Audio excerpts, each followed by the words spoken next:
লোকসভা নির্বাচনের প্রথম দফা ভোটের সড়ক প্রচার শেষ হবে 17 এপ্রিল বিকেলে। আর ওই শেষ প্রচারের অংশ নিতে 17 এপ্রিল বুধবার ত্রিপুরায় আসছেন প্রধানমন্ত্রী নরেন্দ্র মোদী।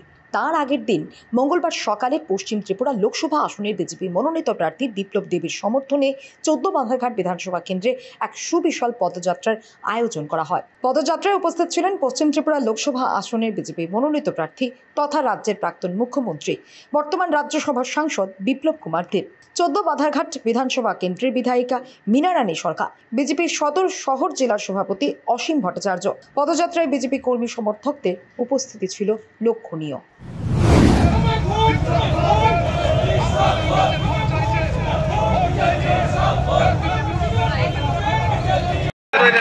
সবাই গিয়ে ত্রিপুরা রাজ্যের অত্যাচারিত মায়েদের কথা, ত্রিপুরা রাজ্যের যুবকদের কথা উনি গিয়ে লোকসভায়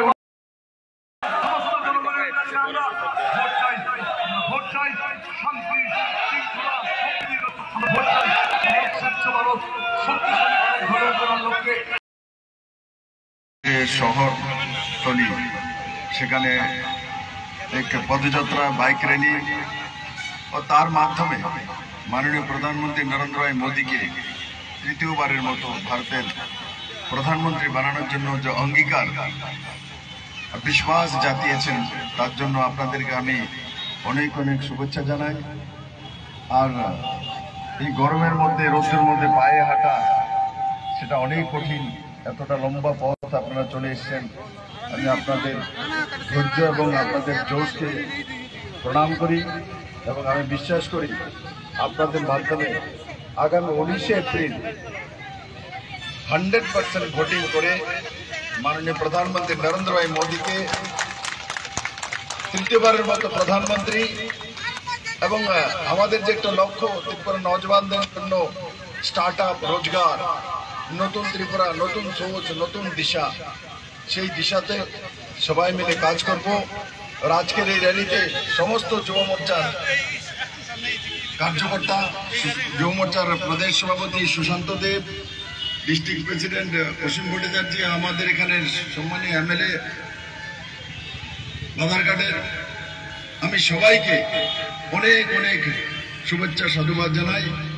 এবং কালকে মাননীয় প্রধানমন্ত্রী নরেন্দ্র ভাই মোদী আস্তাবল ময়দানে আসছেন।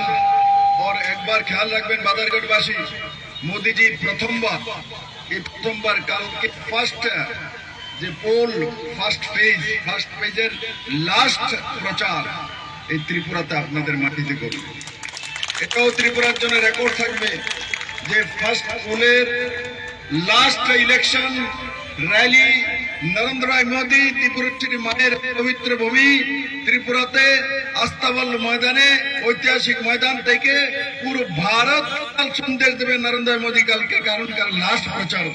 আর তা আমরা ভাগ্যবান যে মোদীজি ত্রিপুরাকে লাস্ট প্রচারে রাখার নির্ণয় নিয়েছে। সেটা কোনো ছোট বিষয় না মেরে মিত্র। সবসময় বড় বড় নেতারা বড় বড় স্টেটকে নেয় যে সেখান থেকে মেসেজ দেওয়ার জন্য, আর মোদী চুনেছে আমাদের সুন্দর ত্রিপুরাকে। তাই আমরা ভাগ্যবান, আমাদের হোশ এবং জোশ রেখে 19 তারিখের নির্বাচনে বিপুল ভোটে মোদীকে জয়যুক্ত করে আবার প্রধানমন্ত্রী বানাবো, এটাই আমাদের আশা। সবাইকে অনেক অনেক